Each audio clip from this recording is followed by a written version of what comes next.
अब हम बात करते हैं क्लासिफिकेशन ऑफ फंक्शन की।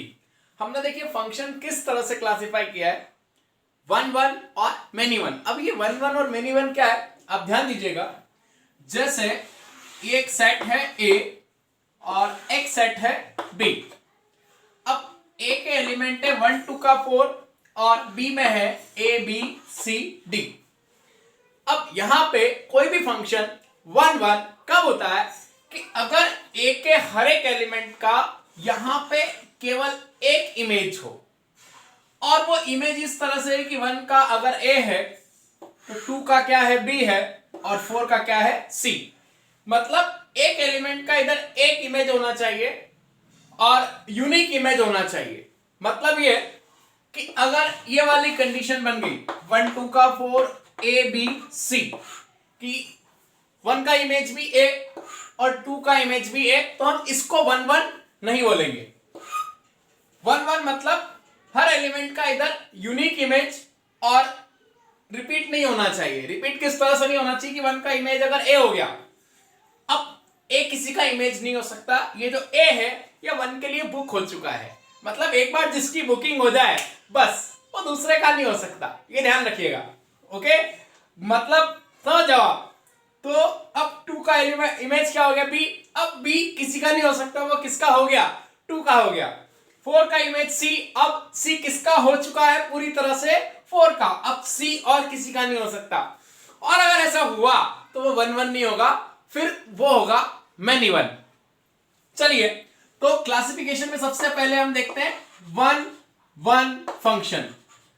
वन वन फंक्शन, इसका एक और नाम है, इसका एक और नाम क्या है, इंजेक्टिव फंक्शन। क्या है, इंजेक्टिव। ओके, इंजेक्टिव फंक्शन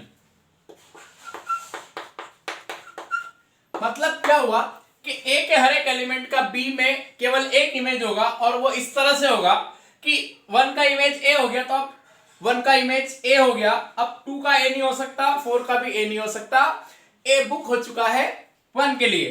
तो इस तरह से ऐसे फंक्शंस को हम बोलते हैं वन वन फंक्शन।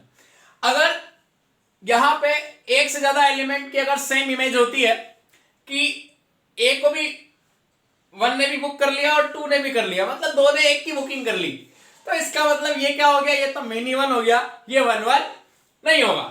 मतलब एक x पे एक y। जैसे आप देखिए कि मैंने लिखा y इक्वल्स टू x, अब यहां पे मैं x 1 रखूंगा तो y कितना होगा 1। अगर मैंने x 1 रखा तो y कितना होगा 1। मैंने x 2 रखा तो y 2 होगा, मतलब x 2 रखा तो y की 2 के अलावा और कोई वैल्यू पॉसिबल ही नहीं है। मैंने x 3 रखा तो y भी कितना होगा 3।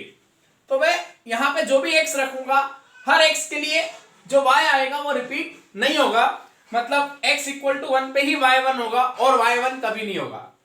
अब यहां पे देखिए जब मेनी वन की मैं बात करूंगा तो कैसी सिचुएशन बनती है, जैसे आप एक एग्जांपल और साथ में देखिए ताकि आप इसको बहुत अच्छे से समझ पाएंगे। जैसे मैंने यहां पे लिखा x y और fx मैंने लिखा x स्क्वायर। अब आप सोचिए कि x अगर मैंने 1 रखा तो भी y 1 आएगा, अगर मैंने x कितना रखा -1, अब मैंने x -1 रखा तो भी y क्या आएगा 1। कहने का मतलब है कि दो अलग अलग x पे सेम y मिल सकता है, दो का एक इमेज हो सकता है, दो लोग एक को बुक कर सकते हैं, लेकिन यहां एक की बुकिंग एक। ओके, तो इस तरह से आप समझ सकते हैं कि वन वन क्या होता है, और साथ ही साथ आपने यहाँ पे मेनी वन भी समझ लिया। हम इसको आगे और अच्छे से डिस्कस करेंगे, हम इसको और डेप्थ में लेके जाते हैं कि ये तो हमने समझ लिया कि ठीक है वन वन फंक्शन क्या होता है, हर एलिमेंट का इधर एक इमेज हो और वो इमेज फर्दर रिपीट ना हो, मतलब 1 के लिए ए बुक हो चुका है, अब ए किसी का नहीं होगा। ऐसी सिचुएशन में जो फंक्शन होगा वो 1 1 होगा। अब यहां पे अगर कोई फंक्शन 1 1 है तो उसको हम किस तरह से शो करेंगे कि कोई भी फंक्शन 1 1 है या नहीं है, ये हम कैसे शो करेंगे। तो देखिए इसका एक तरीका होता है। तरीका क्या होता है कि मान लीजिए इसके मैंने कोई दो एलिमेंट लिए, एक एलिमेंट लिया x1 और एक लिया x2। ये ए से बी में कोई फंक्शन डिफाइंड है, ए में x1 x2 है और बी में क्या है y1 y2। चलिए अब आप देखिए कि x1 का इमेज y1 और x2 का y2, तो अगर यहां पे मैं बोलूं कि x1 और x2 बराबर नहीं है, अब x1 x2 बराबर नहीं है तो इसका मतलब क्या होना चाहिए कि इसका इमेज भी बराबर नहीं होगा, y1 not equals to y2। ऐसे केस में हम फंक्शन को क्या बोलेंगे 1 1, कि x1 x2 बराबर नहीं है तो y1 y2 भी बराबर नहीं होगा। इस तरह से फंक्शन क्या हो गया 1 1। अगर यहां पे मैं ऐसा बोलूं कि x1 और x2 इक्वल है तो उनका इमेज भी इक्वल होगा, implies fx1 equals to fx2। तो फंक्शन क्या हो जाएगा 1 1, कि इधर दो x इक्वल है तो ऑब्वियसली कि आपने इधर दो एलिमेंट सेम लिए, दोनों की इमेज भी क्या होना चाहिए सेम होना चाहिए। इस तरह से आप 1 1 को ध्यान रखिएगा। यहां पे एक और तरीका है कि अगर कोई फंक्शन 1 1 है तो अब आप देखिए कि उसका अगर ग्राफ देखेंगे तो ग्राफ, मान लीजिए कि ये ग्राफ है किसी फंक्शन का, अब ये 1 1 है या नहीं है, इसके लिए आप क्या करेंगे एक्स एक्सिस के पैरेलल लाइन खींचिए।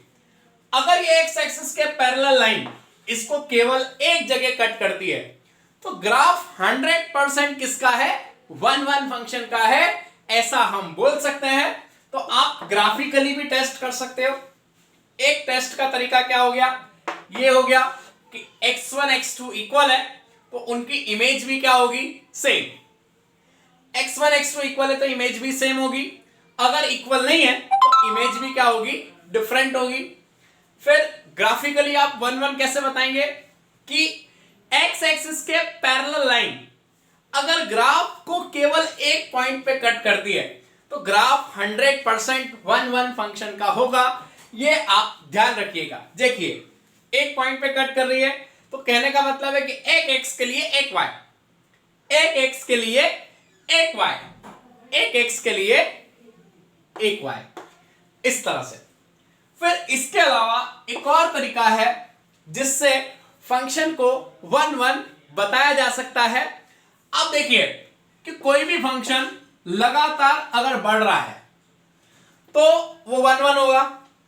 ये देखिए ये लगातार बढ़ रहा है, या फिर वो लगातार कम हो रहा है। देखिए ये अगर लगातार कम हो रहा है तो भी 1 1 होगा, क्योंकि कम हो रहा है तो वो सीधे नीचे जाएगा। तो अब आप अगर सीधे नीचे जाएगा तो एक्स एक्सिस के पैरेलल लाइन खींचोगे तो उसको एक ही पॉइंट पे कट करेगी। लगातार बढ़ रहा है, इसका मतलब क्या होगा कि आप इस केस में क्या करेंगे, एक्स एक्सिस के पैरेलल लाइन खींचेंगे। देखिए एक ही पॉइंट पे कट कर रही है।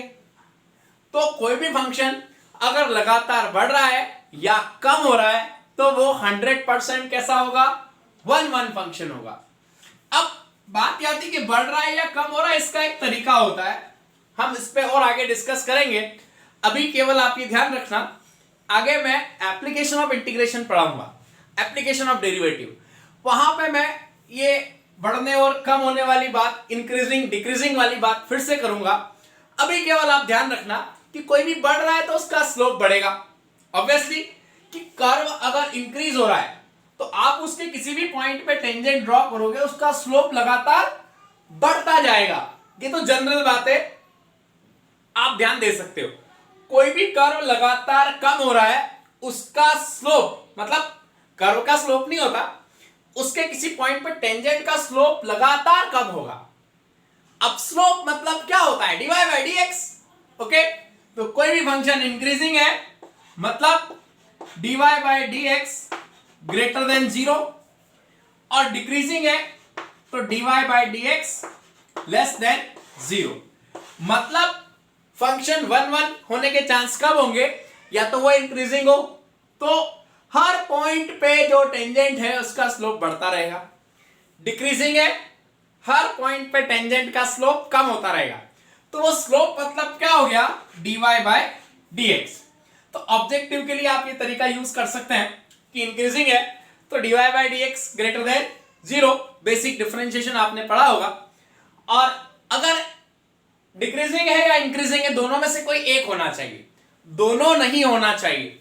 अगर मान लीजिए दोनों हो गया तो ग्राफ ऐसा हो जाएगा, ऐसा हो गया मतलब ये इंक्रीजिंग और ये पोर्शन डिक्रीजिंग।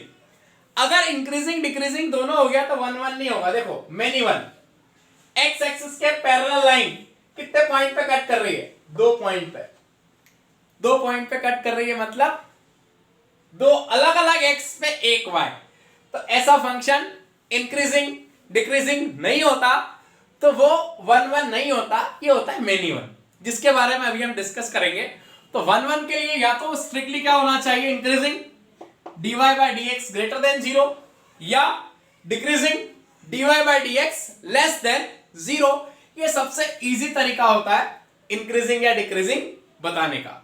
आप ध्यान रखिएगा, ग्राफिकली मैंने आपको बताया है कि एक्स एक्सिस के पैरेलल लाइन अगर एक पॉइंट पे कट करे तो फंक्शन कैसा होगा, 1 1, अदरवाइज नहीं होगा। और इमेज के हिसाब से 1 का इमेज अगर ए है तो ए और किसी का इमेज नहीं हो सकता, 2 का बी है, बी और किसी का इमेज नहीं हो सकता, 4 का सी है तो सी और किसी का इमेज नहीं हो सकता। अगर हम बात करें बोल्ट की तो आप ये तरीका लगाओगे, x1 not equals to x2 तो y1 not equals to y2, या ये तरीका ऑब्जेक्टिव में आप ये तरीका यूज कर सकते हैं, ध्यान रखिएगा। अब देखिए कोई भी फंक्शन अगर 1 1 है तो मैंने आपको पूरी तरह से समझा दिया। अब हम डेफिनेशन बनाते हैं। तो a function f a to b is 1 1 if each element of set A have unique and different, मतलब यूनिक और डिफरेंट। डिफरेंट मतलब 1 के लिए बुकिंग हो गई ए की, तो 2 के लिए बी की, 3 4 के लिए सी की, इस तरह से। तो unique and different image in set B, जो कि आप ऐसे देख सकते हैं, ये इधर मैंने बताया हुआ है कि हर एलिमेंट ए का जो है उसका बी में केवल और केवल एक ही इमेज होना चाहिए। तो फंक्शन 100% कैसा होगा, 1 1। ये देखिए यहां मैंने आपको बताया है कि ये दोनों इक्वल तो दोनों की इमेज इक्वल, दोनों अगर डिफरेंट तो दोनों की इमेज डिफरेंट, और 1 1 मतलब एक एक्स पे एक वाई। आप ध्यान रखिएगा। अब आप कुछ इंपॉर्टेंट नोट याद रखिएगा। सबसे पहला, fx इज 1 1, fx 1 1 कब होगा, if line parallel to x axis cuts the graph of function at only one point,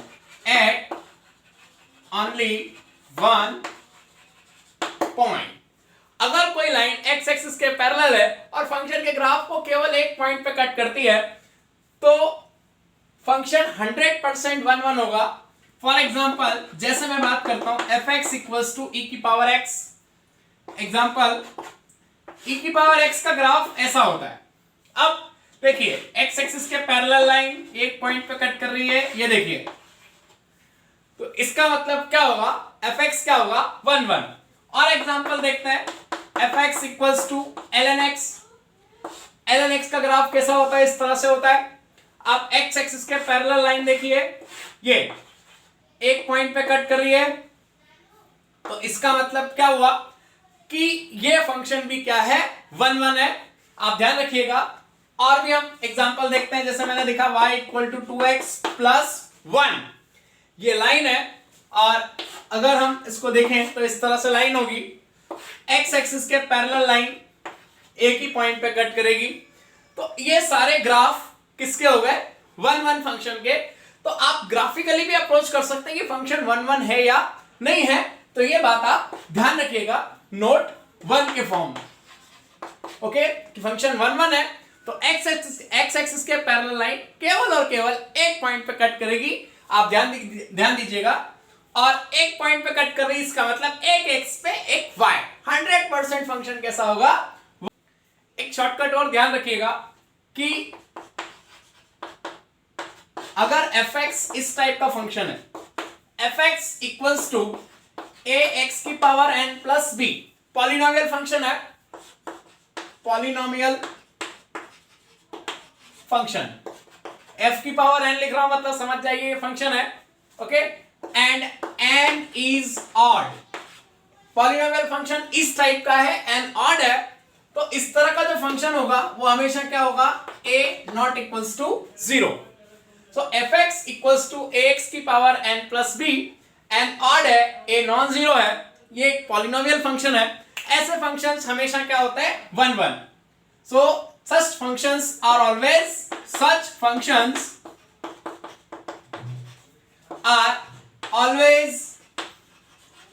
1 1। Okay, ऐसे फंक्शन हमेशा क्या होंगे? 1 1 होंगे। आप ध्यान रखिएगा, केवल a और b चेंज होगा और n हमेशा क्या होगा? ऑड। तो इस तरह के फंक्शन जैसे फॉर एग्जांपल 2x प्लस 3, अभी अभी मैंने आपको एग्जांपल दिया था, 2x क्यूब प्लस 9, 2x की पावर 5 या x की पावर 5 प्लस 7। तो इस तरह के फंक्शन हमेशा क्या होंगे? इस तरह के फंक्शन हमेशा क्या होंगे? 1 1 होंगे। आप ध्यान रखिएगा। देखिए, अब हम देखते हैं नोट 3। कोई भी फंक्शन अगर लगातार, मैंने आपको बताया था थोड़ी देर पहले कि अगर कोई भी फंक्शन लगातार बढ़ रहा है, इंक्रीजिंग है, मतलब उसका स्लोप बढ़ेगा। ओके, जैसे अब देखिए कि ये ग्राफ मैंने बनाया, इस पॉइंट पे, इस पॉइंट पे, इस पॉइंट पे लगातार स्लोप उसका क्या होगा? बढ़ेगा। तो ऐसे फंक्शन में आप जो हमारा टेस्ट है कौन सा, कि एक्स एक्सिस के पैरेलल लाइन आप बनाइए, एक ही पॉइंट पे कट करेगी, तो ऐसा फंक्शन क्या होता है? 1 1 होता है। तो इसका मतलब if function is either increasing का मतलब क्या होता है? dy बाई dx क्या होगा? Greater than 0। Function is either increasing or decreasing, या फिर क्या हो? डिक्रीजिंग हो। डिक्रीजिंग का मतलब क्या हुआ? कि dy बाई dx क्या हो? Less than 0। If a function is either increasing or decreasing, then it will be a 1 1 function। 1 1 function। अगर कोई फंक्शन या तो इंक्रीजिंग है, और इंक्रीजिंग भी कौन सा? स्ट्रिक्टली, याद रखिएगा, स्ट्रिक्टली इंक्रीजिंग, या फिर कैसा होना चाहिए? Strictly decreasing. तो अब देखिए डिक्रीजिंग है, तो अब देखिए एक्स एक्सिस के पैरेलल लाइन एक ही पॉइंट पे कट करेगी, तो स्ट्रिक्टली इंक्रीजिंग हो या स्ट्रिक्टली डिक्रीजिंग हो। डिक्रीजिंग भी कैसा होना चाहिए? स्ट्रिक्टली। स्ट्रिक्टली मतलब लगातार बढ़ता रहे। मान लीजिए बढ़ते बढ़ते बीच में कांस्टेंट हो गया, तो फिर वो 1 1 नहीं होगा। ओके, फिर वो मेनी 1 हो जाएगा। तो 1 1 के लिए या तो वो लगातार क्या होता रहे? बढ़ता रहे, या लगातार कम होता रहे। अगर वो कांस्टेंट हो गया, तो मतलब देखो, अगर ग्राफ मान लीजिए ऐसा हो गया, जैसे ये था, फिर ऐसा हो गया, फिर इंक्रीज हो रहा है, तो अब आप देखिए कि इस रीजन में क्या हुआ कि x इक्वल टू 1 पे भी कितना आ रहा है? 2। ओके, अब यहां पे x इक्वल टू 1 पे भी 2 आ रहा है, 2 पे भी 2 आ रहा है, 3 पे भी क्या आ रहा है? 2। तो तीन अलग अलग पॉइंट की इमेज एक ही हो गई। 1 2 3 तीनों की इमेज 2, और 1 1 में मैंने बोला था कि एक की बुकिंग एक ही होगी। ओके, ऐसा नहीं है कि यहाँ पे एक से ज्यादा बुकिंग हो जाए, मतलब 1 की बुकिंग भी 2 है, 2 की बुकिंग भी 2 है, 3 की भी 2 है। ऐसे केस में फंक्शन मेनी 1 हो जाएगा। इसलिए वो लगातार बढ़ते रहना चाहिए या लगातार कम होते रहना चाहिए। तो अगर dy by dx greater than 0 है या लेस देन 0 है, तो फंक्शन 100% कैसा होगा? 1 1 होगा। अगर दोनों हैं तो फिर वो 1 1 नहीं होगा, इंक्रीजिंग भी है और डिक्रीजिंग भी है, तो फिर वो क्या होगा? मेनी 1 होगा। वो हम आगे डिस्कस करेंगे। तो 1 1 बताने का एक और तरीका ये है, आप ध्यान रखिएगा।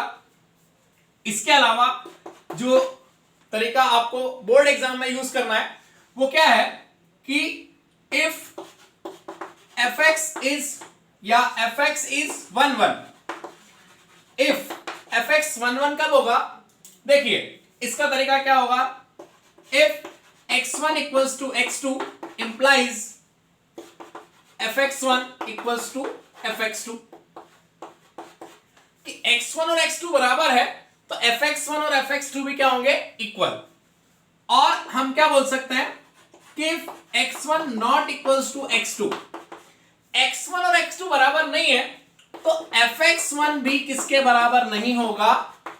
fx2 के बराबर नहीं होगा। और ऐसा हुआ तो भी फंक्शन क्या होगा? 1 1 ही होगा। ओके, तो ये दो तरीके हैं, बोर्ड वाले तरीके हैं जिसको हम यूज करते हैं। आपको मैं इसका एक एग्जांपल भी देता हूं कि किस तरह से आप इसका यूज करेंगे। ओके, चलिए हम आगे चलते हैं। अब एक बहुत इंपॉर्टेंट बात, मतलब अपनी प्यारी बात आप याद रखिएगा, यहां से हम पीएनसी का यूज करेंगे और टोटल नंबर ऑफ फंक्शंस की बात करेंगे, टोटल 1 1 फंक्शन कितने होंगे इसकी बात करेंगे। आप ध्यान दीजिएगा, पीएनसी पे बेस्ड यहां पे कुछ क्वेश्चंस बनते हैं। चलिए हम देखते हैं। If a set A have m elements and set B have n elements, set A में m elements है, सेट B में n elements है, then total number of functions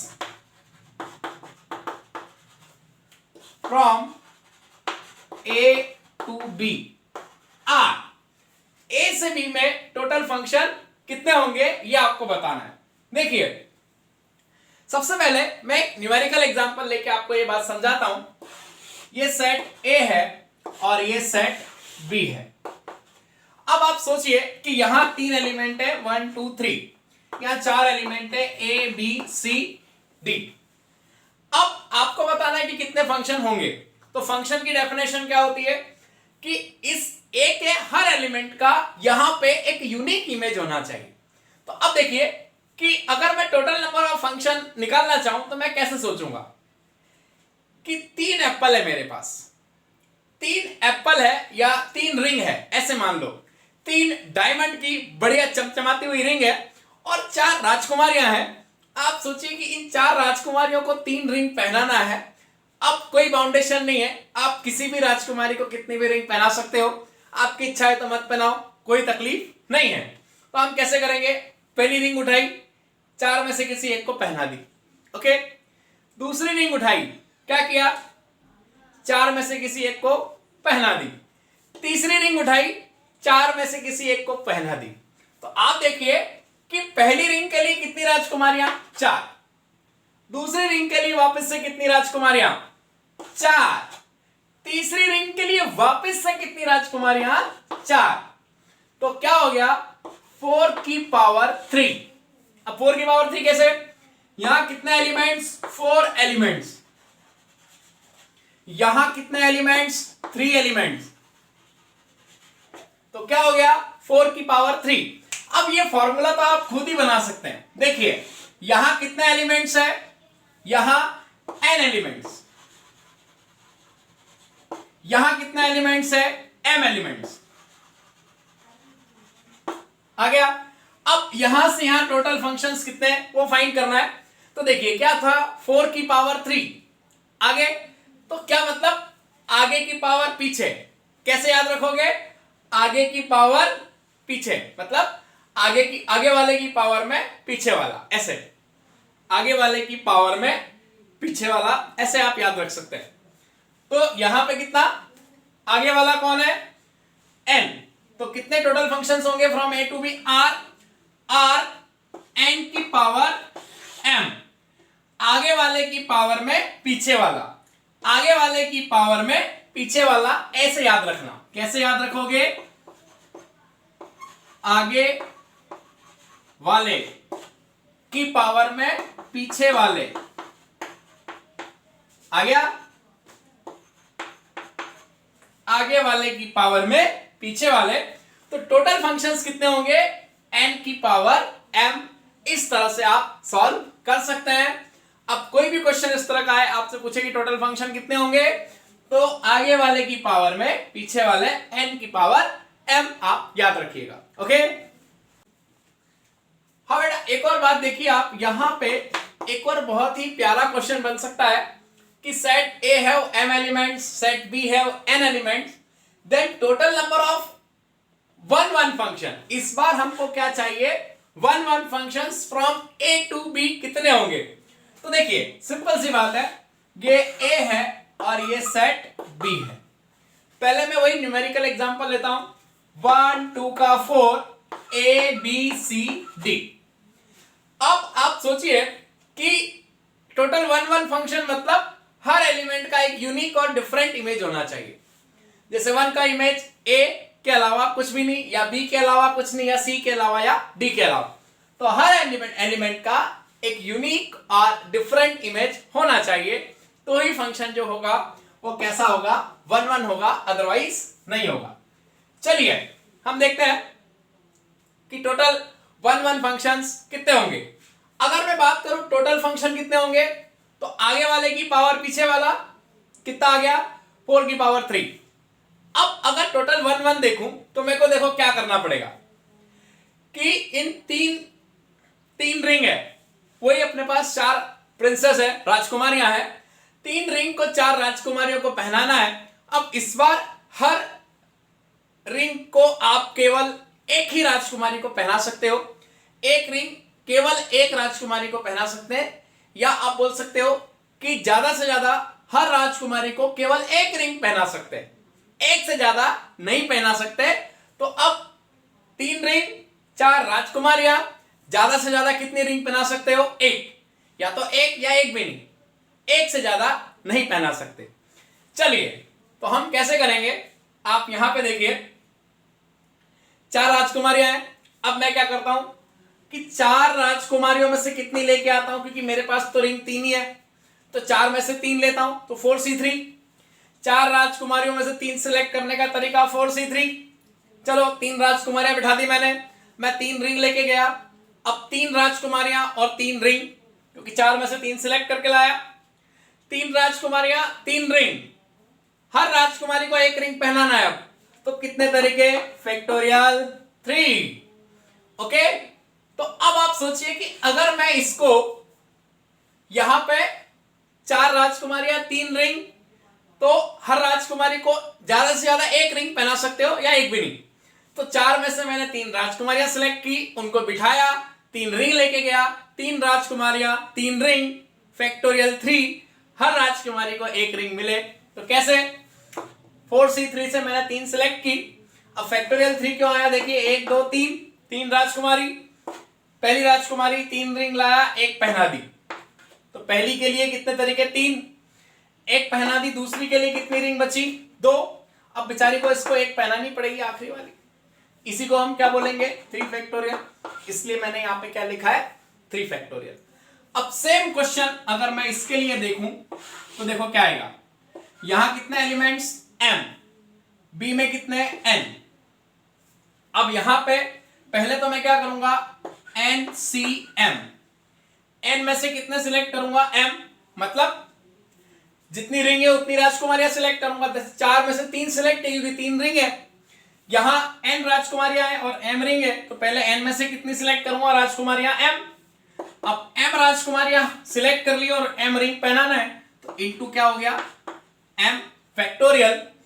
इसको आप सीधे सीधे ये भी बोल सकते हो NPM, NPM, ऊपर से नीचे, ऊपर से नीचे आ गया NPM।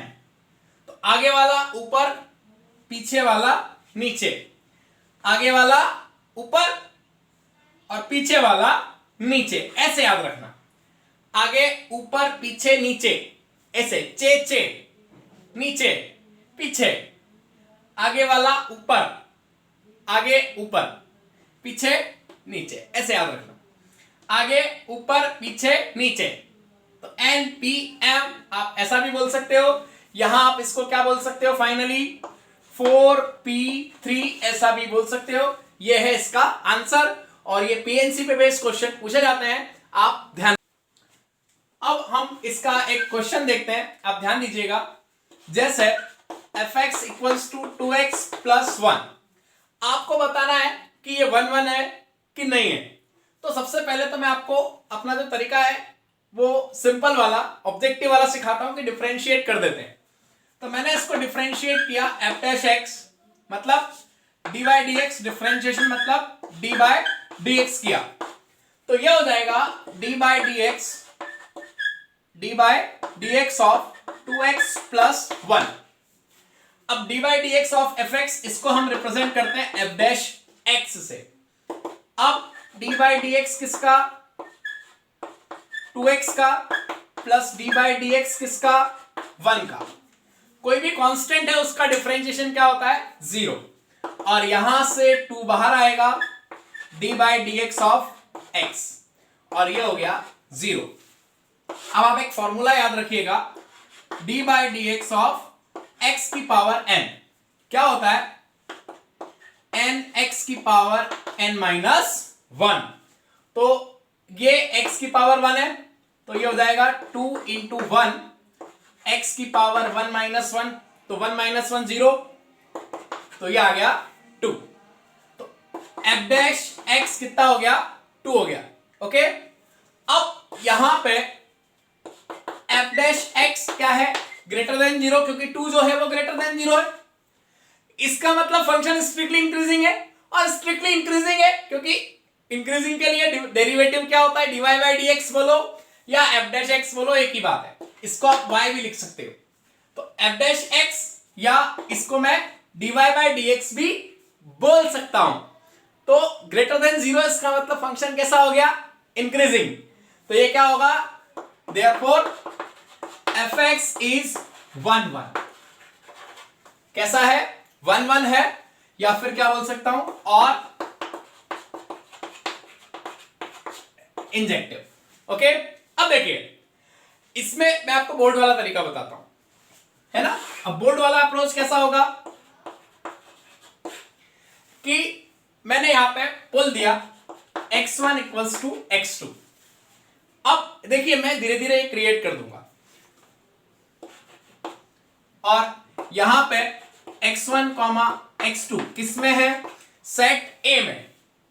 ओके, जैसे मैंने फंक्शन डिफाइन किया f ऑफ कहां से कहां है R से R में।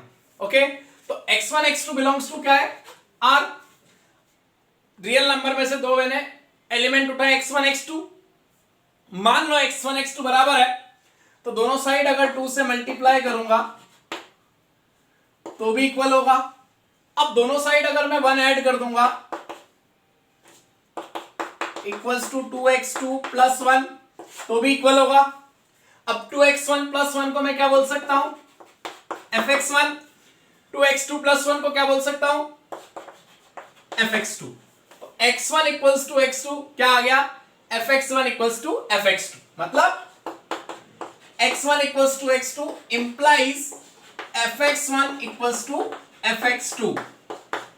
x1 x2 बराबर है, इससे क्या पता चल गया कि fx1 भी किसके इक्वल है fx2 के। Hence f is 1 1। यहां पे थर्ड वाले में क्या आएगा tan square theta cosec square theta minus 1, तो 1 प्लस cosec स्क्वायर थीटा बराबर होता है 1 प्लस cot स्क्वायर थीटा। तो यहां पे cosec square theta minus 1 equals to कितना हो जाएगा cot स्क्वायर थीटा, तो ये आ जाएगा tan square theta into cot square theta, और cot किसका रेसिप्रोकल होता है tan का, तो ये हो जाएगा tan square theta into 1 upon tan square theta. चल वैसे कितना आ गया 1, तो ये भी 1 होगा। अब हम चेक करते हैं फोर्थ वाला। फोर्थ में tan square upon sec square theta minus 1। अब सेक वाली आइडेंटिटी क्या होती है, 1 plus tan square theta equals to होता है सेक स्क्वायर थीटा। तो यहां से tan square theta equals to sec square theta minus 1। तो ये tan square theta upon tan square theta, चल बसे ये भी 1 आएगा। तो इस तरह से 1 2 का 4 सारे के सारे क्या है, 1 है। अब हम चेक करते हैं फिफ्थ वाला। तो फिफ्थ में कॉट स्क्वायर थीटा। अब आप देखिए sine square theta plus cos square theta कितना होता है, sine square theta plus cos square theta 1 होता है। तो यहां से 1 minus sine square theta cos square theta, 1 minus cos square theta ये होता है साइन स्क्वायर थीटा। तो 1 माइनस कॉस स्क्वायर की जगह मैं क्या लिख सकता हूं, साइन स्क्वायर, और 1 माइनस साइन स्क्वायर की जगह क्या लिख सकता हूं, कॉस स्क्वायर। और कॉट को मैं चाहूं तो क्या लिख सकता हूं, cos square theta upon sine square theta, क्योंकि टेन होता है साइन अपॉन कॉस, तो कॉट क्या हो जाएगा, कॉस अपॉन साइन। तो साइन स्क्वायर थीटा अपॉन ये और ये चल बसे। तो इसका मतलब ये भी कितना 1, ये भी कितना 1। अब हम देखते हैं इस तरह से, यहां पे x1 x2 इक्वल था तो fx1 इक्वल टू fx2 आया, तो इसलिए f क्या हो गया, 1 1 हो गया। ये ध्यान रखिएगा। तो ये बोर्ड वाला तरीका हो गया f को 1 1 बताने का। और इसके अलावा ये जो मैंने तरीका बताया ये आप ऑब्जेक्टिव में यूज कर सकते हैं f को 1 1 बताने के लिए। अब हम आगे और प्रॉब्लम्स देखेंगे।